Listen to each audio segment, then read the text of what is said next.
Hello मेरे board exam के champions, कैसे हैं आप सभी। उम्मीद करते हैं कि आप लोग स्वस्थ होंगे, मस्त होंगे और अपनी पढ़ाई को बेहतरीन तरीके से कंटिन्यू कर रहे होंगे। और इसी पढ़ाई को और बेहतरीन बनाने के लिए आपका अपना परिवार टॉपर गुरु आप सभी के लिए लेके आया है इंग्लिश की पहली धमाकेदार क्लास। जी हाँ, जिसमें हम सीखने वाले हैं कि क्लास 10th के इंग्लिश में जो 70 नंबर का पेपर होता है उसमें एक एक नंबर आता कहाँ से है। तो यकीन मानिए दोस्त, इस क्लास को देखने के बाद आपके अंदर इतनी नॉलेज हो जाएगी, अंडरस्टैंडिंग यानी रोड मैप की इतनी समझ होगी। कोई अगर आपसे ये पूछेगा कि भाई इसमें 0.5 नंबर कहाँ से आए इंग्लिश में, तो भी ये बात आप क्लियर कर देंगे।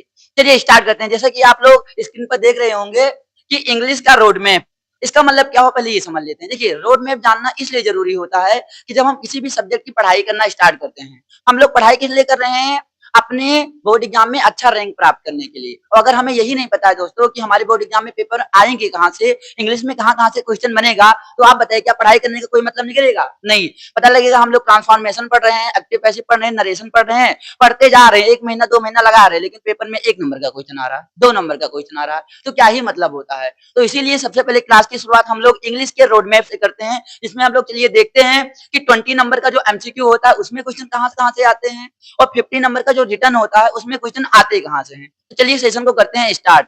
सेशन को स्टार्ट करने से पहले आप सभी लोग चैनल को सब्सक्राइब करिए, लाइक करिए और ज्यादा से ज्यादा अपने दोस्तों के पास शेयर करिएगा। चलिए तो सेशन को स्टार्ट किया जाता है। देखिए, सबसे पहले हम ये समझेंगे कि 20 नंबर का हमारा जो एमसीक्यू होता है, जब आपको बोर्ड एग्जाम में जाते हैं पेपर देने के लिए, तो सबसे पहले वहां आपको क्या मिलता है? पहले आपको 20 नंबर का क्वेश्चन मिलेगा। एक क्वेश्चन 1 नंबर का होगा, टोटल नंबर आप क्वेश्चन होंगे 20, और जिनका आपको नंबर जो मिलेगा वो भी 20 मिलेगा। एमआरक्यू में आपको फिलअप करना होता है। देखिए, तो इसमें टोटल क्वेश्चन में आएगा कहाँ कहाँ से, सबसे पहले देखिएगा, जब आप पेपर को ओपन करते हैं, पढ़ना शुरू करते हैं, तो सबसे पहले आपको क्या मिलता है, वहां अनसीन पैसेज मिलता है। और इसका जो टोटल नंबर कितने होता है, 3 नंबर का होता है। इसका मतलब क्या हुआ, आपको वहां पर एक अनसीन पैसे दी होती है। अनसीन पैसे का मतलब ये होता है कि कोई ऐसी पैसे जिसको आपके न पढ़े हैं न देखे हैं, यानी मान लीजिए वो सिलेबस में नहीं दिया हुआ है, किसी भी बुक से या किसी भी टॉपिक पर उठा के आपको अनसीन पैसे दे दिया जाएगा, और उससे 3 क्वेश्चन आपको पूछे जाएंगे। पैसे को पढ़िए और 3 क्वेश्चन का आंसर दीजिए, और इसके जो नंबर होंगे 3 क्वेश्चन 3 नंबर, यानी टोटल यहाँ पर जो क्वेश्चन होंगे 3 क्वेश्चन होंगे एक एक नंबर का।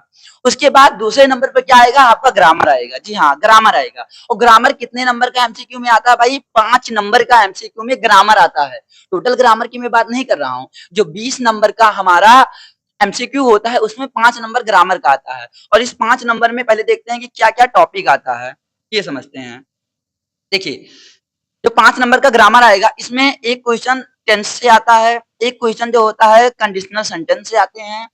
उसके बाद part of speech. Part of speech में बेसिकली आप लोग अच्छे से जानते हैं कि हमारा नाउन से लेके इंटरजेक्शन और लास्ट में आर्टिकल भी पढ़ते हैं।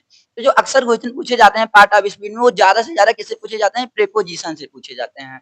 तो अगर एक क्वेश्चन टेंस से हो गया, एक कंडीशनल सेंटेंस और एक पार्ट ऑफ स्पीच जो कि प्रीपोजिशन से हो जाता है। एक क्वेश्चन जो आपका देखा गया है वो है रीअरेंज, यानी आपको सेंटेंस दे दिया जाएगा, उसमें पहले आपको ऑब्जेक्ट दे देंगे, फिर सब्जेक्ट लिख देंगे, फिर वर्ब लिख देंगे।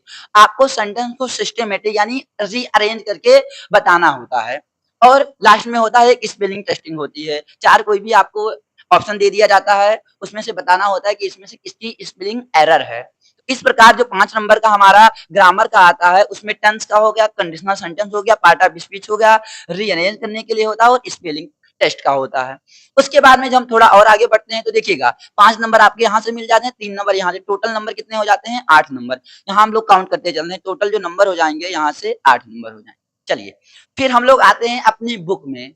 जी हाँ, अपनी बुक में आते हैं। बुक में आप लोग अच्छे से जानते हैं कि जो हमारी बुक है वो 3 भागों में डिवाइड होती है। पहला पोइट प्रोज होता है, दूसरा पोइट्री होता है और तीसरा सप्लीमेंट्री होता है। तो जो एमसीक्यू में 20 नंबर के क्वेश्चन आ रहे होते हैं, उसमें प्रोज से 5 नंबर के क्वेश्चन आते हैं। कितने नंबर के भैया, 5 नंबर के क्वेश्चन आते हैं। और सर ये 5 नंबर में कहाँ कहाँ से आएगा, तो सबसे पहले जो प्रोज में आपके चैप्टर दिए होते हैं, जैसे अ लेटर टू गॉड हो गया, ये आपका पहला चैप्टर है कि नहीं, दूसरा जैसे नेल्सन मंडेला हो गया। तो जो चैप्टर दिए होते हैं उनमें से किसी भी एक चैप्टर का एक पैसेज आपको दे दिया जाता है, और उससे आपके टोटल 2 क्वेश्चन किए जाते हैं, एक एक नंबर का क्वेश्चन होता है, तो 2 नंबर आपके यहाँ से मिल जाते हैं। ठीक है। उसके बाद 3 क्वेश्चन आपके एमसीक्यू हो जाते हैं। एमसीक्यू में कहाँ से हो सकते हैं सर, कोई भी जैसे मान लेते हैं अ लेटर टू गॉड है, तो इसमें राइटर का नाम पूछ सकते हैं, या कोई भी घटना पूछ सकते हैं जो चैप्टर में बताई गई है। जैसे कि लेंचो ने लेटर किसको लिखा, गॉड को। लेंचो की मदद किसने की, पोस्ट ऑफिस के एम्प्लॉई ने, पोस्ट मास्टर ने। लंचो ने लास्ट में पोस्ट ऑफिस के एम्प्लॉय को क्या कहा? A bunch of crook. तो इस प्रकार से 3 क्वेश्चन आपको मिलेंगे और टोटल जो इनका नंबर होगा 3 नंबर का ये क्वेश्चन हो जाते हैं। फिर हमारा दूसरा जो भाग आता है वो आता है पोएट्री का। पोएट्री में टोटल 2 नंबर का आपका एमसीक्यू पूछा जाता है। इसमें होता क्या है भैया? इसमें एक स्टेंजा, जैसे कि देखिए आपका यहाँ पर एक्सट्रैक्ट यानी एक पैसेज दिया जाता है, उसी प्रकार पोएट्री का जो भी हमारे सिलेबस में है, जैसे डस्ट ऑफ स्नो हो गया, फायर एंड आइस हो गया, a tiger in the zoo हो गया, कोई भी पैसेज एक छोटा सा पैसेज दे दिया जाएगा और उसमें से 2 क्वेश्चन हो सकता है, राइटर का नाम पूछ लिया जाए, राइटर ने किस बारे में पोयम को लिखी है उसके बारे में पूछ सकते हैं, या पोयम से रिलेटेड कोई चीज पूछ सकते हैं। टोटल नंबर कितना होता है? 2 नंबर का ये होता है। फिर लास्ट में हमारी आती है सप्लीमेंट्री। सप्लीमेंट्री से भी 5 नंबर के क्वेश्चन आते हैं और ध्यान दीजिएगा, यहाँ प्रोज में जो 5 नंबर के क्वेश्चन आते हैं, इसमें 2 नंबर का आपका अनसीन पैसेज होता है, 3 नंबर का एमसीक्यू होता है। लेकिन सप्लीमेंट्री में ऐसा नहीं होता है। सप्लीमेंट्री में जो 5 नंबर के क्वेश्चन आते हैं, ये टोटल आपके एमसीक्यू होंगे। कोई यहाँ पर अनसीन पैसेज या बुक का कोई भी पैसेज नहीं दिया होता है। चाहे वो राइटर का नाम हो गया, चाहे चैप्टर से घटित होने वाली कोई भी घटना हो गई, जैसे ट्रम्प ऑफ सर्जरी आपका हो गया, द थीफ स्टोरी हो गया, यहाँ से भी क्वेश्चन बनते हैं और अक्सर इसी चैप्टर से क्वेश्चन बनते हैं। तो ये तो हमारा हो जाता है टोटल 20 नंबर। इस प्रकार से 20 नंबर क्या होता है? 20 नंबर का एमसीक्यू होता है, 20 नंबर के टॉपिक होते हैं। तो हमने आज यहाँ ये जान लिया कि 20 नंबर के एमसीक्यू में कहाँ-कहाँ से टॉपिक आएंगे, कितने नंबर का कौन सा टॉपिक आता है और हमें पढ़ाई कैसे करनी है, ये चीज हम आगे डिस्कस करेंगे। लेकिन सबसे पहले हम सिलेबस को समझते हैं। तो उम्मीद करते हैं आपको 20 नंबर का जो सिलेबस है, क्या-क्या टॉपिक है, कहाँ-कहाँ से आएगा, समझ में आया होगा। अब हम लोग आगे बढ़ते हैं, जो कि हमारा 50 नंबर का रिटर्न। बच्चे को सबसे ज्यादा टेंशन इसी में होती है, क्योंकि एमसीक्यू में तो ऑप्शन दिए होते हैं, तुक्का भी लगा लेते हैं, चल जाता है। लेकिन अगर आपको आता ही नहीं तो लिखोगे क्या? तो गलती वहां पर हो जाती है 50 नंबर वाले रिटर्न में। तो चलिए उसको समझ लिया जाए सबसे पहले। देखिए, ये हमारा जो सेकंड सेक्शन बी होता है, ये टोटल 50 नंबर का होता है और इस 50 नंबर में क्या-क्या टॉपिक आते हैं सबसे पहले समझते हैं। और एक चीज आप जानिएगा, ये जो मैंने अरेंज करके आपको दिया ना, सेम ऐसे ही आपको बोर्ड एग्जाम में मिलने वाला है, मेरी गारंटी है। सबसे पहले जब आप 50 नंबर में पहला क्वेश्चन देखते हैं, तो वो होता है दोस्तों अनसीन पैसेज का। कितने का होता है? अनसीन पैसेज का। नंबर आप देखिए, टोटल नंबर कितने डिवाइड इसमें होते हैं? 7 नंबर मिलते हैं। कितने नंबर मिलेंगे? 7 नंबर आपको मिलेंगे। क्वेश्चन कितने होते हैं? आपके 3 क्वेश्चन पूछे जाते हैं 2-2 नंबर के, तो टोटल यहाँ से 6 नंबर मिल जाते हैं। और एक क्वेश्चन जो आपका आता है वो 1 नंबर का होता है, तो 1 नंबर यहाँ से मिल जाते हैं। इस प्रकार 7 नंबर जो होता है हमारा अनसीन पैसेज का। देखिए, 3 नंबर का अनसीन पैसेज आपके एमसीक्यू में आता है और 7 नंबर का यहाँ, यानी अनसीन पैसेज का जो वेटेज होता है हमारे बोर्ड में, वो 10 नंबर का होता है। इसका मतलब अगर 600 नंबर का पूरा पेपर हो रहा है तो 2% आपका केवल अनसीन पैसेज से कवर हो जाता है। फिर उसके बाद में दूसरा आपको या तो लेटर लिखने होते हैं या फिर एप्लीकेशन लिखना होता है। दोनों में से कोई एक ही लिखना होता है और ये जो नंबर इसमें मिलते हैं आपको 4 नंबर मिलते हैं। जैसे लेटर में आपके फ्रेंड के, मान लीजिए फ्रेंड के घर शादी है, आपको इनवाइट करना है, या आपके घर में शादी अपने फ्रेंड को इनवाइट करना है, या आपके दोस्त ने आपको इनवाइट किया, तो लेटर कैसे लिखेंगे? फॉर्मल लेटर क्या होता है, इनफॉर्मल लेटर क्या होता है। एप्लीकेशन में क्या होता है, मान लीजिए आप लोग स्कूल में पढ़ाई कर रहे हैं और स्कूल में मान लीजिए आपकी लाइब्रेरी है, लेकिन वहाँ अच्छी पुस्तकें नहीं है, या आपके स्कूल में पानी पीने के लिए जो भी वाटर पंप लगा हुआ है उसकी कंडीशन अच्छी नहीं है, तो आप वहाँ के जो भी प्रिंसिपल होते हैं उनको एप्लीकेशन लिखते हैं, तो या फिर डिस्ट्रिक्ट मजिस्ट्रेट को अपने एप्लीकेशन लिखते हैं। तो कैसे लिखा जाता है, यही फॉर्मेट आपको यहाँ 4 नंबर दिलाते हैं, ठीक है। तीसरे नंबर पर हम लोग आते हैं, जो कि होता है हमारा आर्टिकल। आर्टिकल मतलब क्या हुआ, जैसे हमारा पैराग्राफ जिसे बोलते हैं, या आप जिसे एस्से भी बोलते हैं। ये 6 नंबर का होता है। एक टॉपिक पर आपको आर्टिकल लिखने होते हैं, वहाँ पर शब्द दिए होते हैं कि 80 से 100 शब्द में लिखने हैं, 100 से 150 शब्दों में लिखने होते हैं। सारी चीज़ बोर्ड में क्लियर कर दी जाती है और इसका जो नंबर होता है दोस्तों, 6 नंबर। हमारे लिए पेपर की दृष्टि से लेटर भी, हमारा एप्लीकेशन भी इम्पोर्टेंट हो गया, आर्टिकल भी इम्पोर्टेंट हो गया, सबसे ज़्यादा तो हमारा अनसीन पैसेज इम्पोर्टेंट तो होता ही है। फिर थोड़ा अगर हम लोग आगे बढ़ें, तो हम लोग देखते हैं कि ग्रामर क्या है, फिर यहाँ ग्रामर। वहाँ ग्रामर 5 नंबर का होगा, यहाँ 10 नंबर का ग्रामर आता है। और मैंने आपको ये भी बता दिया कि 10 नंबर में कहाँ-कहाँ से आएँगे, किस-किस टॉपिक से ग्रामर में क्वेश्चन आएँगे, ये भी मैं आपके लिए लिख के लाया हूँ। देखिए, 2 नंबर का आपका क्या आता है, नरेशन आता है। कितने नंबर का? नरेशन। अब नरेशन का मतलब क्या होता है? डायरेक्ट इनडायरेक्ट आप लोग कहते हैं। पढ़ते हैं ना, assertive sentence, interrogative sentence, imperative sentence का डायरेक्ट से इनडायरेक्ट कैसे बनाया जाता है। इन्हीं को हम लोग नरेशन बोलते हैं, डायरेक्ट इनडायरेक्ट। तो घबराइएगा नहीं नरेशन शब्द सुन के, ठीक है? ये हमारा डायरेक्ट इनडायरेक्ट ही है। 2 नंबर का आपका डायरेक्ट से इनडायरेक्ट आएगा। कैसे क्वेश्चन होते हैं? इसमें आपको कोई भी एक डायरेक्ट स्पीच दे दी जाती है और बोला जाता है कि आप इनडायरेक्ट बनाओ। क्या बनाओ? इनडायरेक्ट आपको बनाना होता है। उसके बाद 2 नंबर की आपकी क्या आती है? वॉइस आती है। वॉइस का मतलब क्या हुआ? जो आप एक्टिव वाइज पढ़ते हैं, पैसिव वाइज पढ़ते हैं, वही चीजें इसमें आती हैं। आपको एक क्वेश्चन दिया होता है 2 नंबर का, आपको एक्टिव से पैसिव बनाना होता है, 2 नंबर का हमारा ये हो जाता है। फिर आपका देखो पंक्चुएशन आता है। पंक्चुएशन का मतलब क्या? जैसे आप लोग ने सेंटेंस लिखा, तो कहाँ में फुल स्टॉप लगाना है, कहाँ क्वेश्चन मार्क लगाना है, कहाँ कॉमा लगाना है, कहाँ इन्वर्टेड कॉमा लगाना है, कहाँ सेमी कॉलम लगाने हैं, ये क्वेश्चन हमारे पंक्चुएशन से आते हैं। और एक इंटरेस्टिंग चीज, जिस बच्चे ने नरेशन को अच्छे से पढ़ लिया, बनाना सीख लिया, नरेशन वाला क्वेश्चन ही पंक्चुएशन में आता है। अर्थात जो डायरेक्ट में जहां कॉमा लगता है, क्वेश्चन मार्क लगते हैं, फुल स्टॉप लगते हैं, वही हटा के आपको पंक्चुएशन में पूछ लेते हैं। तो जिन्होंने ये पढ़ लिया, तो समझिए 2 नंबर यहाँ से और 2 नंबर यहाँ से उनके पक्के हो गए। तो इस प्रकार 2, 2 और 2 टोटल 6 नंबर हो गए। जो हमारे 4 नंबर बचते हैं वो हमारा ट्रांसलेशन का आता है। सर ट्रांसलेशन में क्या आता है? कोई भी हिंदी का 4 से 5 लाइन का आपको एक पैसेज दिया होता है, आपको उसको इंग्लिश में कन्वर्ट करना होता है, और जो इसका वेटेज होता है वो 4 नंबर का होता है। तो इस प्रकार जो ग्रामर 10 नंबर का आ रहा था, 2 नरेशन से, 2 वॉइस से, 2 पंक्चुएशन से और 4 ट्रांसलेशन से, सब मिला के हमारा 10 नंबर ये हमें दे। क्लियर? फिर आते हैं हम लोग अपने प्रोज पर, जो कि हमारे बुक में है। प्रोज में 10 नंबर का क्वेश्चन आता है। कितने नंबर का? 10 नंबर का क्वेश्चन आता है। यानी 5 नंबर हमारे एमसीक्यू में आ रहा है, 10 नंबर यहाँ, टोटल 15 नंबर हो। अच्छा, 10 नंबर में क्वेश्चन क्या-क्या आते हैं? कहाँ-कहाँ से आते हैं? सबसे पहले ये समझते हैं कि जो 10 नंबर का क्वेश्चन होता है, इसमें जो 2 क्वेश्चन आता है ना भैया, वो आता है 3-3 नंबर का। तो टोटल कितने नंबर हो गए? 6 नंबर हो गए। भैया जो एक क्वेश्चन आपका आता है, वो आता है 4 नंबर का। तो यहाँ से कितने हो गए? 4 नंबर। तो टोटल हमें कितना मिल गया? 10 नंबर।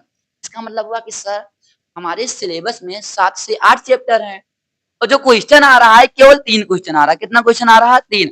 तो हाईएस्ट से हाईएस्ट कितने चैप्टर से क्वेश्चन आ सकता है? 3। तो अब वो 3 चैप्टर क्या हैं? किस चैप्टर से क्वेश्चन आता है? ये सारी चीजें हम लोग अपनी क्लास में जब पढ़ेंगे तो हम डिस्कस करेंगे, किस चैप्टर में हमें ज्यादा ध्यान देना है, किस चैप्टर के हमें क्वेश्चन को याद करना है, किस चैप्टर को रीडिंग मारना है। बस ये सारी चीजें हमारी इंग्लिश की क्लास में होंगी। तो आप लोग बने रहिएगा, एक मस्ती के साथ हम लोग पढ़ाई करेंगे। मात्र 40 से 45 दिन में, 1.5 महीने से 2 महीने की क्लास में मेरी गारंटी है कि 70 में 70 नंबर फिक्स हो जाएंगे। बस आपको मेहनत करना है, जो चीजें बताई जा रही है उसे फॉलो करना है। क्लियर? फिर देखिएगा जो हमारी पोएट्री आती है, ये आती है 6 नंबर का। और भैया एक चीज बता दें, पोएट्री में 6 नंबर आपके हो गए। ध्यान से सुनिएगा, पोएट्री के 6 नंबर आपके हो गए। करना क्या है? कुछ नहीं करना है। यहाँ एक क्वेश्चन जो आता है कितने नंबर का होगा? 3 नंबर का होगा। जो होता क्या है सर? पोयम होता है। क्या होता है? पोयम। अर्थात 4 लाइन की पोयम। अब सिलेबस में बहुत सारे पोयम दिए हुए हैं, कोई भी एक पोयम याद कर लीजिए, 4 लाइन का लिखाइए, आपके 3 नंबर पक्के हो गए। इसके लिए कोई कठिन है भैया? नहीं ना। दूसरा क्या आता है सर? दूसरा फिर एक क्वेश्चन आता है 3 नंबर का आता है, जो कि होता है हमारा सेंट्रल आइडिया। क्या होता है भैया? Central idea. Sir central idea क्या होता है? भैया जैसे आपने कोई पोयम पढ़ा, तो पोयम किसके विषय में बताई गई है, वही चीज आपको अपने शब्दों में 30 से 40 वर्ड में लिखने होते हैं। वही हमारा सेंट्रल आइडिया। सेंट्रल का मतलब होता है मुख्य, आइडिया मतलब क्या होता है? विचार। यानी उस चैप्टर का, उस पोयम का मुख्य विचार हमें लिखना होता है। 3 नंबर यहाँ से मिलते हैं, और मेरी गारंटी है कि मैं आपको 2 पोयम इसका बता दूंगा और 3 सेंट्रल आइडिया बता दूंगा। इतना पढ़ लेना दोस्त, 6 नंबर आपके हो गए। ठीक है, थोड़ा आगे बढ़ते हैं हम लोग। देखिए यहाँ मैंने लिख भी दिया कि पोएट्री में पोयम जो राइटिंग का होता है वो 3 नंबर का होता है, और सेंट्रल आइडिया जो होता है वो भी 3 नंबर का होता है। 6 नंबर हमारे यहाँ से पक्के हो जाते हैं। लास्ट का ये जो लिखा है भैया, इसे सप्लाई मत समझिएगा, ये सप्लीमेंट्री लिखा हुआ है। क्या लिखा हुआ है? सप्लीमेंट्री लिखा हुआ है। और सप्लीमेंट्री से जो पेपर आता है 7 नंबर का आता है। कितने नंबर का आएगा? 7 नंबर का आएगा। आपके रिटर्न में क्या क्वेश्चन होंगे सर? एक क्वेश्चन भैया आपका होता है 3 नंबर का, 3 नंबर आपके यहाँ से मिल गए। एक क्वेश्चन भैया आपका होता है 4 नंबर का, 4 नंबर यहाँ से मिल गए। इसका मतलब हुआ सर 5 से 6 चैप्टर हमको पढ़ना है, लेकिन क्वेश्चन कितने आ रहे हैं? केवल 2। केवल 2। अगर ये पता चल जाता किस चैप्टर से आएंगे ना, दौड़ के पी जाते। तो टेंशन मत लीजिए, क्योंकि आपका आपका अपना भाई अमर आपके साथ है। मेरी गारंटी है जो क्वेश्चन मैं आपको बता दूंगा उससे बाहर नहीं आए। ठीक है, तो इस प्रकार जो हमारा था 50 नंबर का हमारा रिटर्न जो पेपर हमारा हुआ था, उसमें एक एक क्वेश्चन कहाँ से आता है, कितने नंबर का आता है, कैसे हम लोगों को पढ़ाई करना है, कैसे हम लोग 100 मैंने क्यों बोला, क्योंकि आप लोग भी अच्छे से जानते हैं कि पेपर टोटल होता है 100 नंबर का। कितने नंबर का? 100 नंबर का। 2 भाग में डिवाइड। 30 नंबर आपके स्कूल से मिल जाते हैं, 70 नंबर जो होता है वो आपको पेपर देने होते हैं। ये भी 2 भाग में डिवाइड होता है। 20 नंबर आपका रिटर्न हो जाता है, और 50 नंबर, सॉरी 20 नंबर आपका एमसीक्यू हो जाता है, 50 नंबर रिटर्न हो जाता है। अब 20 नंबर में क्या क्या टॉपिक आएगा मैंने ये क्लियर कर दिया।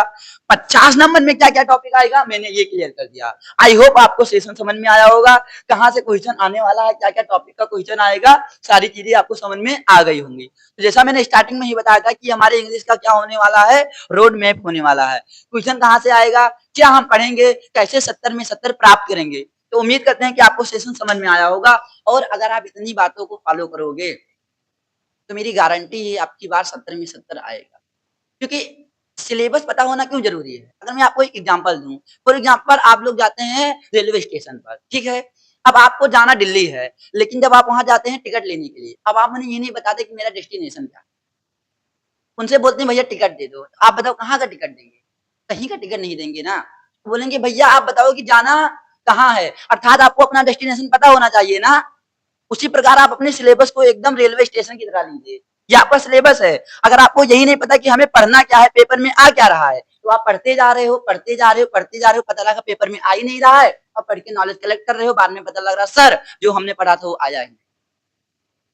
और यही बच्चे की गलती होती है, हमारे यूपी बोर्ड में अक्सर बच्चे की यही गलती होती है क्योंकि उन्हें रोड मैप ही नहीं पता होता। ये नहीं पता होता कि पढ़ना क्या है, क्या इग्नोर करना है, कौन से टॉपिक इंपॉर्टेंट हैं, कौन से टॉपिक इंपॉर्टेंट नहीं है। तो आई होप आपको इस सेशन देखने के बाद ये क्लियर हो गया होगा, क्या पढ़ना है, क्या नहीं पढ़ना है, किसे लीव करना है, किसे नहीं करना है, क्या हाई हाई वेटेज होता है, क्या लो वेटेज का हमारा चैप्टर होता है। मिलते हैं हम लोग अपनी नेक्स्ट सेशन में जहां हम लोग पढ़ेंगे अ लेटर टू गॉड। एक वीडियो बनाऊंगा लेटर टू गॉड का, मेरी गारंटी जितना शॉर्ट क्वेश्चन, जितना लॉन्ग क्वेश्चन, जितना एमसीक्यू दे दूंगा उससे बाहर नहीं आएगा। तो तब तक के लिए धन्यवाद।